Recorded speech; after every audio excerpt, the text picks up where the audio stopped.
여러분, 성경에 보게 되면 흔하진 않지만 죽었던 사람이 다시 살아난 사건이 몇 건이 있죠. 구약에서도 엘리야 선지자가 이미 숨진 아이를 다시 살려냈습니다. 종종 인생을 살면서 죽을 뻔했다, 죽을 뻔하다가 살아났다, 이제 그런 얘기들을 종종 하게 되는데요. 예수님께서도 최소한 죽은 사람 3명을 살려내셨습니다. 여러분들이 아시는 것처럼 나인성 과부의 아들을 살려냈어요. 죽어서 장주로 가는 장례 행렬에서 그걸 멈추고 죽은 자를 일으켜 세웠습니다.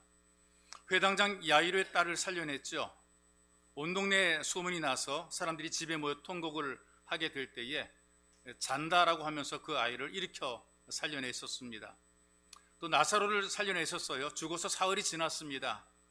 중동의 뜨거운 날씨 때문에 시신이 부패해서 냄새가 납니다. 그럼에도 불구하고 무덤에서 이 나사로를 불러내셨지요. 근데 이런 사람들이 살아난 것에 대해서 부활했다 그렇게 얘기를 하진 않더라고요. 살아난 것은 맞아요. 그렇다 그래서 예수님처럼 부활한 것은 아니거든요. 왜냐하면 다시 또 죽습니다. 살아나서 계속 사는 것이 아니라 다시 또 죽어요. 그렇기 때문에 부활했다라고 말하지 않습니다. 나사로도 그렇고 야이로의 딸도 그렇고 나인성 청년도 그렇고 살기는 했는데 결국은 자기의 수한만큼 살다가 죽음을 맞게 된 것입니다.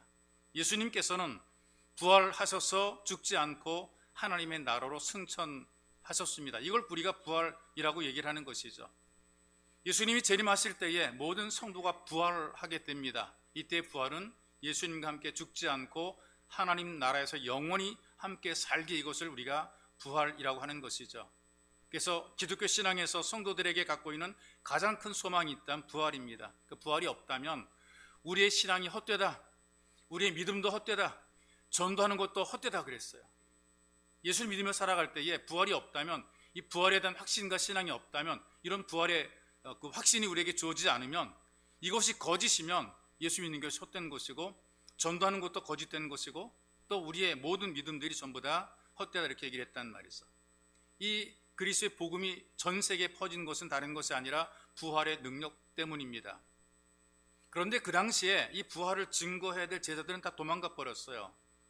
아무도 없어요. 부활을 증거할 사람이 없어지게 된 상태에서 도대체 어떻게 이 복음이 온 세상에 전파되었을까? 이 부활을 전파한 사람들은 전부 다 부활의 목격자란 말이죠.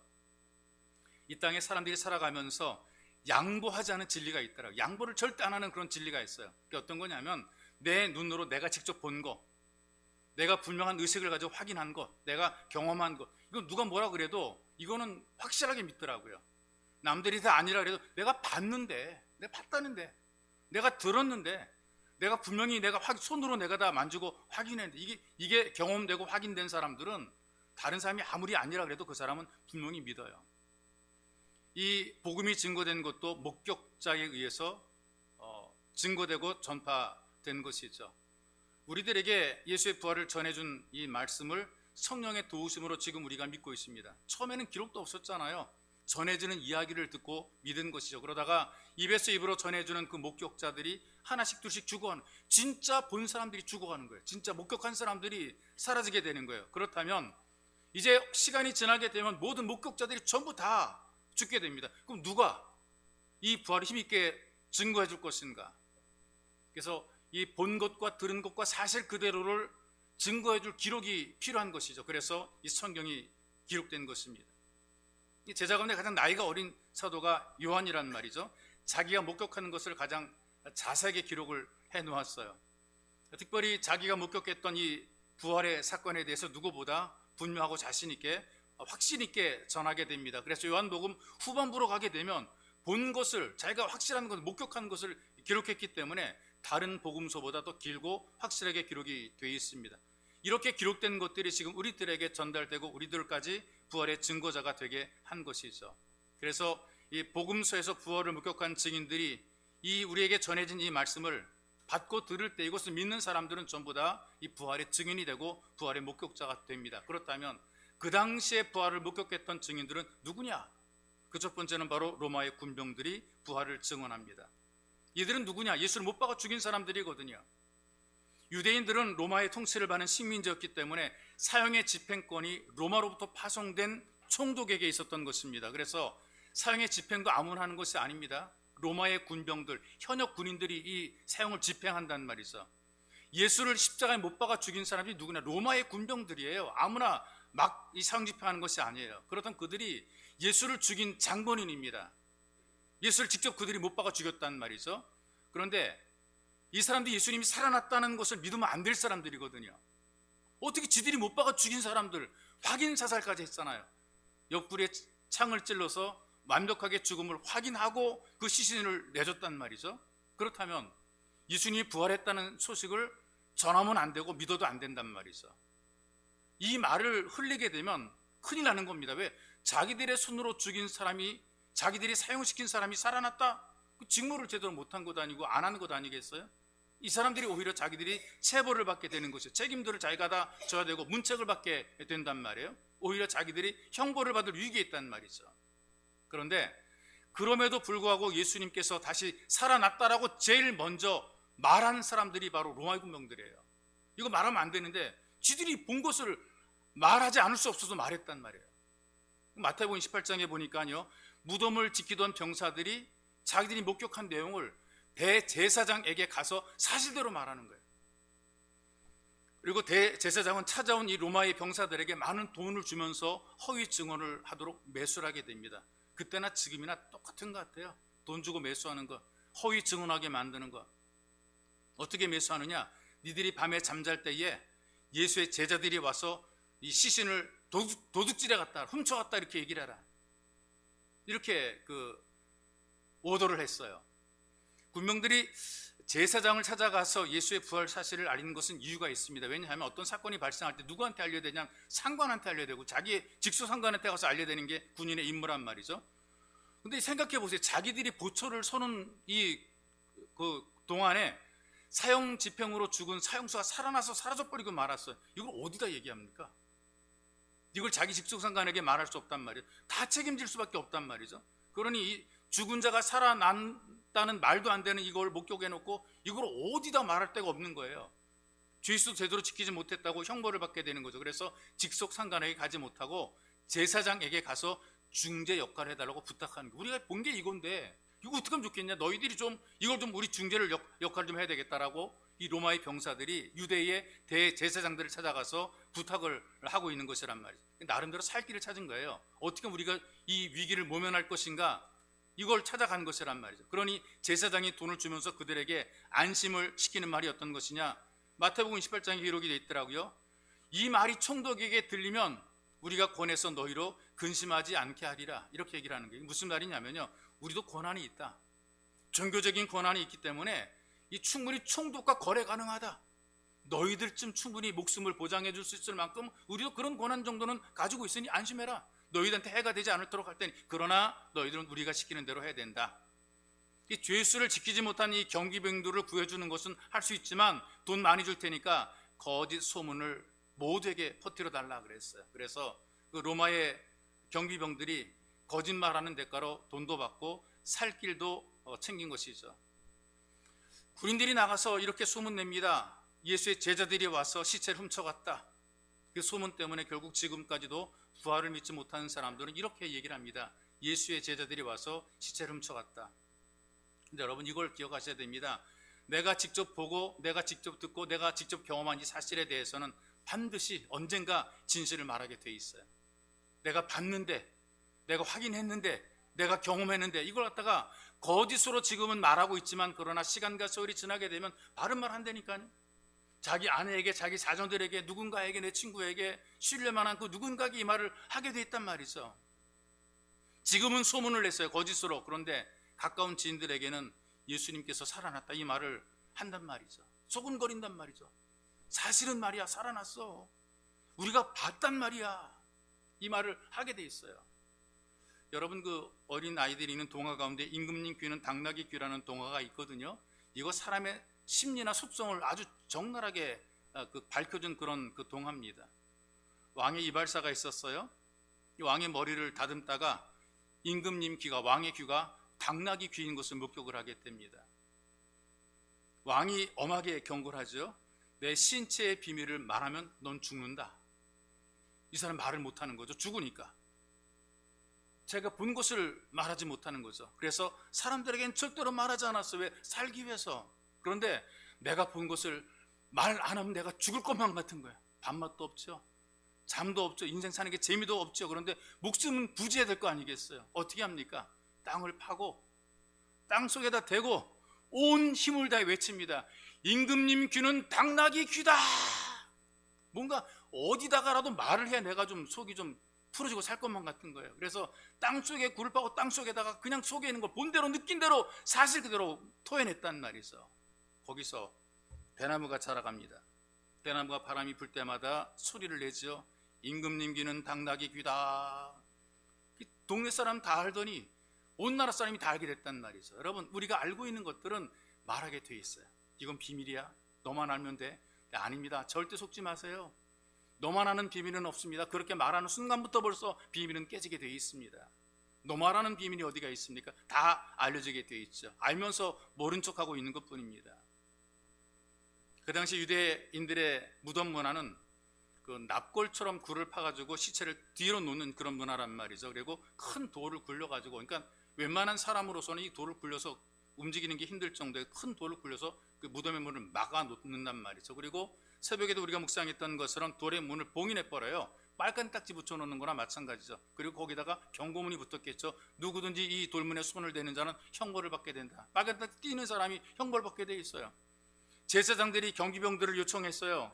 예수가 죽었다 살아난다는 얘기가 자꾸 있으니까 좀 군병들을 우리에게 보내서 좀 지키도록 해라.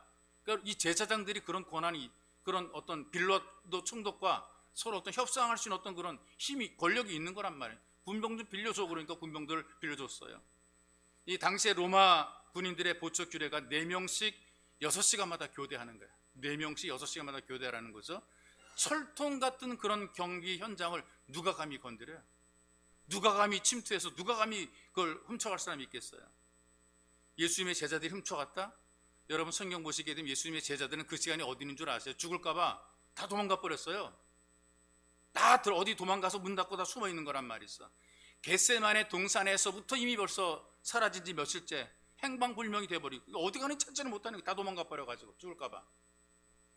예수님의 장례식마저도 제자들이 아니라 아리마대 요셉, 니고데모 같은 사람이 치렀단 말이죠. 가장 가까이 있던 측근들은 한 명도 없어요.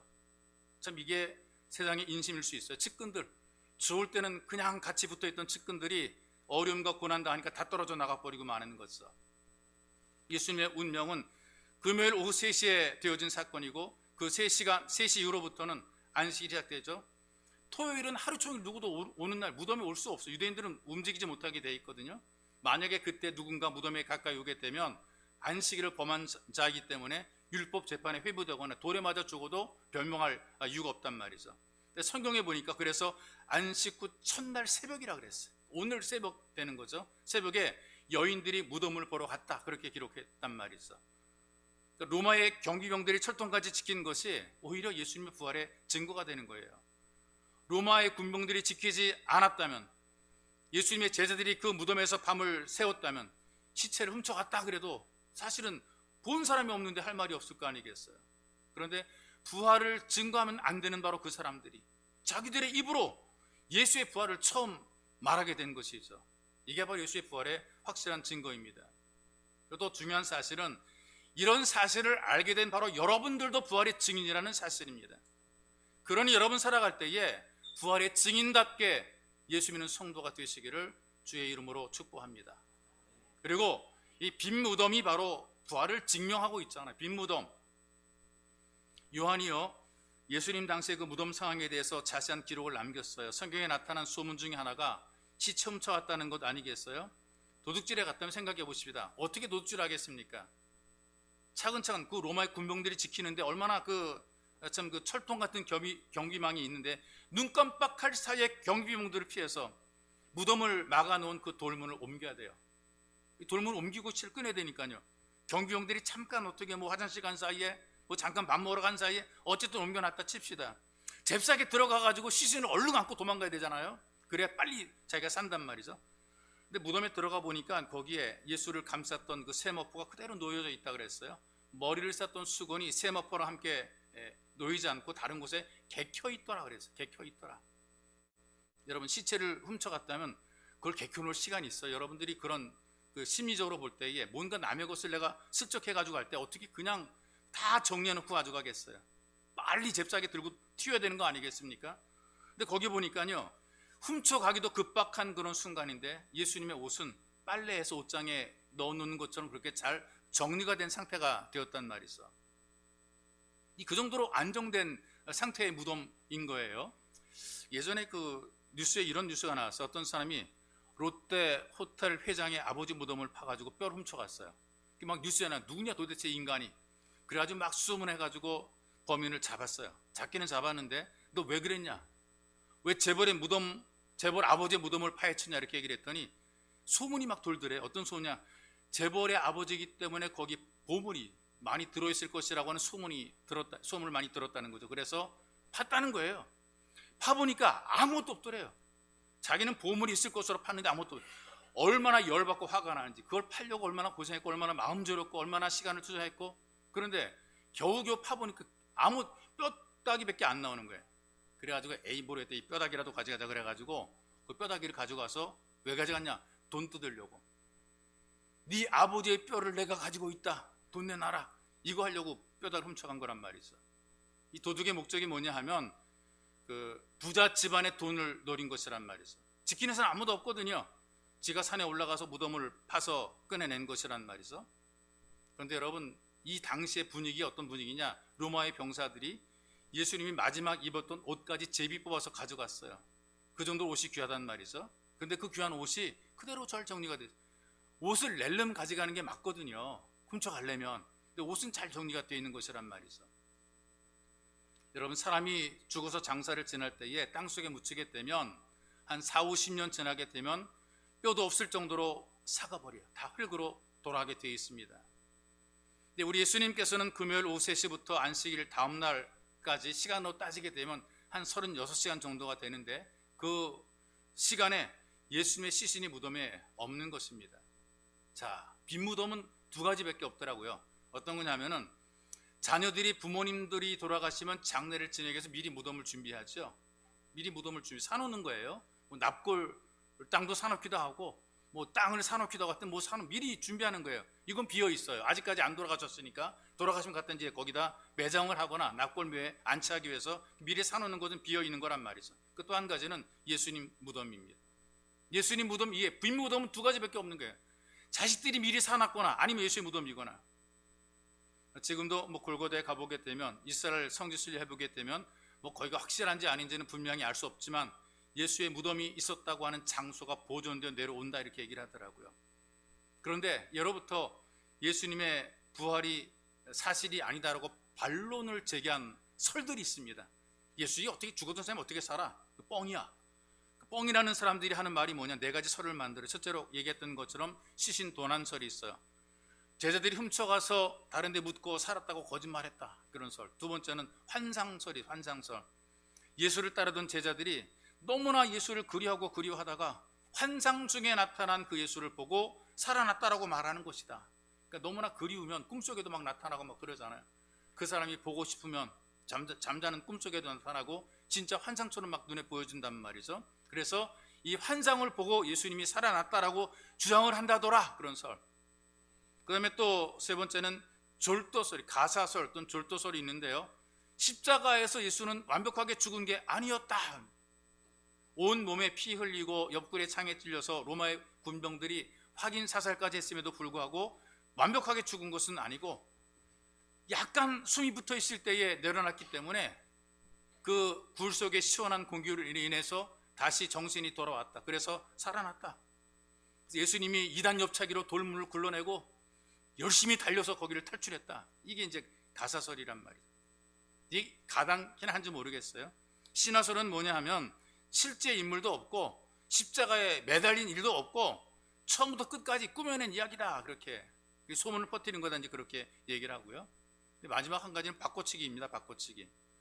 예수님 대신에 십자가를 진 사람이 구레네 사람 시몬이잖아요. 여러분 성경에서 그렇게 기록하고 있고 여러분들이 알고 있지 않습니까? 십자가를 지신 예수님이 밤새도록 그 고문을 당해서 지쳐서 걸어가지 못하게 되니까 예수님 대신에 구레네 사람 시몬 로마 군병들이 불러다가 십자가를 대신 짊어지고 가게 만들었잖아요. 그런데 진짜 죽은 사람이 누구냐? 시몬이 진짜 죽었고, 그 메고 가니까 그 사람이 진짜 죄인 줄 알고 그 사람을 못 박았고, 예수님께서 시몬이 돼가지고 변장해서 탈출했다, 이렇게 얘기를 합니다. 이 별별 온통 무슨 소리 많더라도 이 빈 무덤이 말없이 예수의 부활을 증명하고 있습니다. 사실을 사실로 믿지 못하는 것이 답답한 일이고 자기들에게는 화가 되는 것이거든요. 그런데 우리는 오늘 말씀을 통해서 예수의 부활을 믿고 그 부활의 증인이 된 것입니다. 지금도 여전히 살아계셔서 역사하시는 이 부활의 주님을 믿는 예배자로 살아가시기를 주의 이름으로 축복합니다. 그 다음에 하나 더 말씀드리면 막달라 마리아가 확실한 증인이다. 이 마리아 이름 앞에 막달라라는 말이 붙어졌는데, 어떤 사람은 뭐 막달라, 이렇게 막달라, 그 거지 중에 왕초가 누구냐, 막달라 마리아다, 뭐 이렇게 얘기를 하는데요. 막달라가 지역 이름이에요. 누가복음 8장 2절에 보니까 악귀를 쫓아내신가 병 고침을 받은 어떤 여자들 곧 7 귀신이 나간 자 막달라인이라 하는 마리아와, 이렇게 돼서 막달라 지역의 여인 마리아, 이렇게 돼 있단 말이죠. 이 막달라 마리아가 어떤 여인인가를 소개합니다. 7 귀신이 들렸다가 예수님께 고침받은 여인이다. 그 이후로부터 예수님 가는 곳 평생 사역자로, 평생 동지로, 평생 동역자로 예수님과 함께한 여인이 된 것입니다. 유대인의 전설에 의하게 되면 이 막달라 마리아가 부자였대요. 미모가 빼어난 그런 아름다운 여인이었대요. 그래서 마리아 주변에 엄청나게 많은 남자들이 따랐답니다. 그러다 보니 이 막달라 마리아가 한 남자에게 만족하지 못하고 많은 남자들과 놀다가 결국에는 7 귀신이 들려서 미쳐버린 여자가 되었다. 미쳐 돌아다니니까 온 동네 구경거리가 되었다. 예수님께서 막달라 마리아를 만나서 7 귀신을 쫓아내고 정상적인 인격, 정상적인 사람으로 돌아오게 하고, 정상적이 된 막달라 마리아는 그 이후로부터 오직 예수를 위해서만 살아가는 사람이 되었다. 성경에 보게 된 목숨을 들여도 아깝지 않도록 그렇게 헌신하는 여인이 된 것이죠. 그러니까 그 어둠을 뚫고 로마 병정에 발각되어서 오히려 자기가 해를 당할지 모르겠지만 그럼에도 불구하고 예수를 찾아온 것입니다. 이 막달라 마리아가 죽음의 현장, 무섭거든요. 밤중에 무덤 가는 거 여러분 쉽겠어요? 어려운 일이잖아요. 그런데 이 막달라 마리아가 들고 간 것이 뭐냐?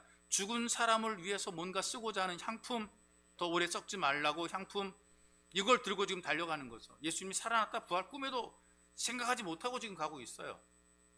마가복음 16장에 보니까 이렇게 얘기를 해요. 안식일이 지남에, 안식일 첫 새벽이죠. 막달라 마리아와 야고보의 어머니 마리아와 또 살로메가 가서 예수께 바르기 위하여 향품을 사두었다 그랬거든요. 그러니까 예수님의 부활하신 주님 영접한 것이 아니라 실제로는 죽은 자를, 고인된 예수의 시신에 향품을 바르기 위해서 간 거란 말이죠. 비참하게 돌아간 예수님 돌아보는 사람도 없는데 시차라도 제대로 챙겨주는 것이 도리라고 생각한 거예요. 돌아가신 우리의 선생님, 스승을 시차라도 좀 잘 챙기는 것, 장례라도 제대로 치르는 것, 이게 우리의 도리 아니냐. 너무나 안식일에 촉박해서 대충 장례를 치르고 말았는데 좀 우리 도리를 다하자. 가보니까요, 현장에 돌문이 굴러져 있단 말이죠. 이게 어른들이 밀어내야 밀리는 커다란 돌문인데, 무덤이, 돌문이 열려지고 거기 시신을 들여다보니까 거기 없어요. 그러니까 처음에 자기들이 기대했던 것과는 다른, 전혀 다른, 예기치 못한 그런 상황이 만들어지게 된 거. 그러니 두렵고 슬픈 거 아니겠어요? 무서움에 떨고 있을 때 천사들이 부활의 소식을 알려주는 것입니다. 여기 계시지 않는다. 말씀하시던 대로 살아나셨다. 와 봐라. 누우셨던 곳을 봐라. 거기 보고 나서 그 다음에 너 빨리 가서 제자들에게 예수께서 죽은 자 가운데서 다시 살아났다. 너희보다 먼저 갈리로 가니까 너희도 빨리 갈리로 가라. 이걸 빨리 전하라. 이걸 지금 오더를 받는 것이란 말이죠. 이 천사들이 두려움에 붙잡힌 막달라 마리아에게 부활의 증거를 보여주는 거예요. 봐라. 이 빈 무덤 봐라. 그리고 부활하신 예수님이 갈리로 갔으니까 지금 빨리 거기 가서 부활한 예수를 만나도록 해라. 이렇게 얘기를 했어요. 돌아서 나오는데 그러나 다른 사람 먼저 나왔고 막달라 마리아는 너무나 아쉬워서 거기에 좀 더 머물러 있다가 부활하신 예수를 제일 먼저 만나보게 됩니다. 시신 없는 이 빈무덤 보면서 울고 있을 때에 예수님께서 이 마리아를 부르시죠. 그리고 처음 예수님과, 부활의 예수님과 대화를 나눈 여인이 바로 막달라 마리아입니다. 이 막달라 마리아가 뭐 언변이 좋거나 글을 잘 쓰는 그런 여인은 아닌 것 같아요. 그러나 이건 있습니다. 본대로, 느낀 대로, 경험한 대로 그대로를 말한단 말이에요. 이건 누구나 다 하는 거거든요. 어린 아이들도 본대로, 자기가 느낀 대로, 경험한 대로 얘기를 다 하는 거란 말이죠. 그러니 막달라 마리아는 자기가 본대로 경험한 대로 느낀 대로 사실 그대로를 말하는 거예요. 분명히 보았단 말이죠. 예수는 살아나셨다. 남들이 믿든지 안 믿든지 이건 그의 관심사가 분명히 자기는 봤습니다. 자기가 본 대로 사실대로 말하는 거죠. 누가 시켜서 말하는 것이 아니고 본 것이고 경험한 것이고 확실한 것을 말하는 거예요. 그래서 이 막달라 마리아의 증언은 확실하고 힘 있는 증언이 되는 것입니다.